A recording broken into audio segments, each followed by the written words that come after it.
You ask Tiger to solve. This deals with linear equations with one unknown. The final result is y equals -1/8. Let's solve it step by step. Group all constants on the right side of the equation. Subtract 7/8 from both sides. Combine the fractions. Combine the numerators. Reduce the zero numerator. Simplify the arithmetic. Find the lowest common denominator. Multiply the denominators.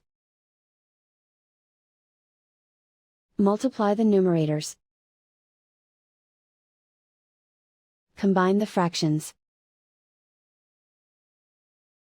Combine the numerators.